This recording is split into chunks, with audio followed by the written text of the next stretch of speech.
बंटवारा भाग 3 social story. क्या थी फौजिया की कहानी। दोस्तों, अमीरन ने गांव वालों से भी कई बार खुशामद की कि उसे हिंदुस्तान भिजवाने का कुछ इंतजाम करवा दे। कुछ लोगों ने तो उसकी बात पर कान ही नहीं दिए, लेकिन गफूर के एक दूर के रिश्तेदार कादिर ने पास के एक गांव से 2 लोगों को लाकर उसके सामने खड़ा कर दिया और बोला, परजाई तेरे प्राण नू ले आया। पहले तो अमीरन उनको देखकर खुश हो गई, लेकिन जैसे ही उसने उन दोनों के नाम पूछे तो कादिर का झूठ खुल गया, क्योंकि उन नकली भाइयों ने अपने नाम जाकिर और हशमत बताए। बस फिर क्या था, अमीरन ने झाड़ू से पीट पीट कर तीनों को घर से बाहर निकाल दिया और कादिर को दोबारा इस तरफ आने पर जान से मार देने की धमकी दे दी। वक्त गुजरता गया और धीरे धीरे चारों बेटों ने खेती बाड़ी पूरी तरह से संभाल ली। लक्ष्मी को पुराने बेकार सामान की तरह घर के एक कोने में पटक दिया। रही सी कसर बहुओं ने अपनी सास की दुर्दशा करके पूरी कर दी। धीरे धीरे चारों बेटे अलग अलग घर बसा कर रहने लगे और माँ को बड़े बेटे के पास छोड़ गए। तब से लक्ष्मी अकरम के परिवार के साथ रह रही है और उन लोगों द्वारा किए जाने वाले अपमान को सह रही है। लेकिन दुख के इस अंधेरे में रजिया उसके लिए उम्मीद की किरण बनकर हमेशा उसके साथ खड़ी रहती है। सारी बात सुनकर अफशान ने रजिया से पूछा, रज्जो हुण तुम्हारे दिमाग विच की चलदा प्या मैनू दस। तब रजिया ने उससे पूछा कि क्या वे बेबे की मदद करने के लिए फेसबुक पर बेबे के परिवार वालों को ढूंढने की कोशिश करेंगी। अफशान ने जवाब दिया कि बगैर नाम पता जाने फेसबुक पर किसी को ढूंढना मुश्किल है और बेबे को अपने भाइयों के पूरे नाम भी मालूम नहीं है, और यह भी जरूरी नहीं है कि बेबे के परिवार वाले लोग फेसबुक पर हों। रजिया यह सुनकर निराश हो गई। तब अफशान ने कुछ सोचकर लक्ष्मी की पूरी कहानी और मोर गांव का जिक्र करते हुए एक लेख फेसबुक पर पोस्ट किया और साथ ही लोगों से प्रार्थना की कि इस बारे में कोई भी जानकारी होने पर तुरंत सूचित करें। पोस्ट डाले कई दिन बीत गए, लेकिन किसी का कोई जवाब नहीं आया। अफशान निराश हो गई और रजिया से बोली कि शायद बेबे को उसके परिवार से मिलवाना संभव नहीं होगा। मगर रजिया ने उम्मीद नहीं छोड़ी और अफशान को दोबारा लोगों से अपील करने को कहा, जिस पर अफशान ने एक बार फिर लोगों से मदद की अपील की। रजिया के गांव से 400 से 500 किलोमीटर दूर बीकानेर के एक दफ्तर में बैठे मनीष राठौर ने जब अपने फेसबुक के पन्ने पर लक्ष्मी की कहानी पढ़ी तो उसका ध्यान सबसे पहले मोर गांव ने खींचा और उसने फौरन अपने मित्र संजय मेघवाल को फोन मिलाया, जो मूल रूप से मोर गांव का रहने वाला है।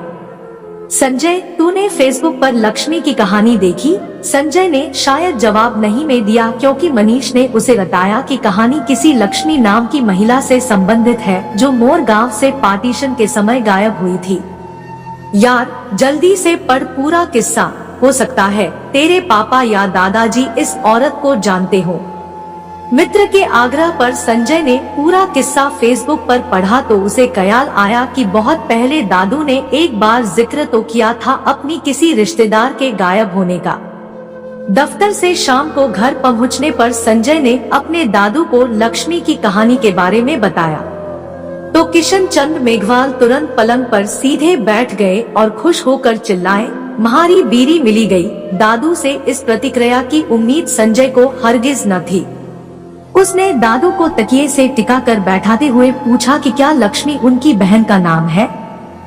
किशन चंद ने आंसू पोंछते हुए हामी भरी और बताया कि वे उस समय करीब 5 वर्ष के रहे होंगे, इसलिए ज्यादा कुछ याद नहीं है, पर उस दिन घर में खूब रौनक थी।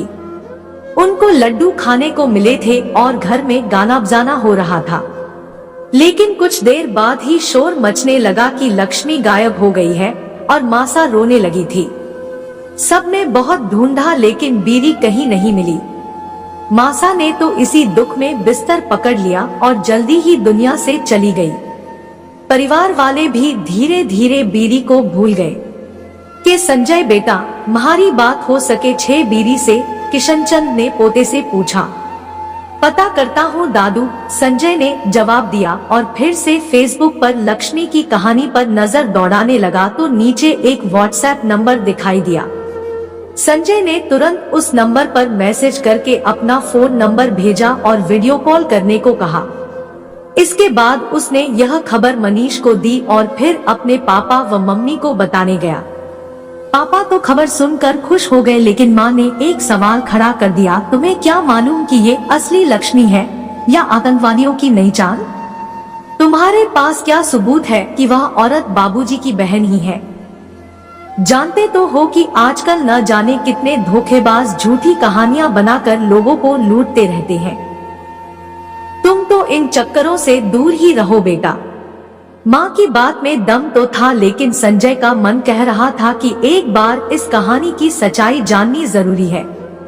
उधर पाकिस्तान में अफशां ने जैसे ही संजय मेघवाल का संदेश और फोन नंबर देखा, वह रजिया के घर की तरफ दौड़ी। रजिया की भाभियां और अम्मी आंगन में बैठकर गेहूं साफ कर रही थी। अफशां को अपने घर आया देखकर वे सब चौंक गई और अफशां उन लोगों को इतना हैरान देखकर अपने आने की वजह उन लोगों को बताने ही वाली थी कि तभी बेबे की कोठरी से निकलते हुए रजिया की नजर अफशां पर पड़ी और वह अफशां बाजी चिल्लाती हुई दौड़कर उसके पास आई व उसका हाथ पकड़कर बहाने से उसे छत पर ले गई।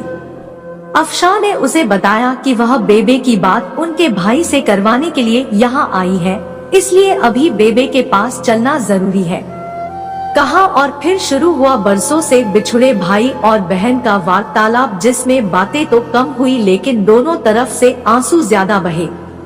बेबे फोन में दिखाई दे रहे सफेद बालों वाले बूढ़े के चेहरे में अपने छोटे से किस्ना को ढूंढ रही थी और किशनचंद मेघवाल अपनी जर्जर बूढ़ी बहन की हालत देखकर दुखी हो रहे थे। फिर बेबे से फोन लेकर अफशां ने संजय से कहा कि अगर वे लोग बेबे को हिंदुस्तान बुलाना चाहते हैं तो उसके लिए उन लोगों को ही कोशिश करनी होगी, क्योंकि यहाँ बेबे के बेटे इस मामले में उसकी कोई मदद नहीं करेंगे। संजय ने उससे कहा कि वह बेबे को भारत लाने का सारा प्रबंध होते ही अफशां को सूचित कर देगा।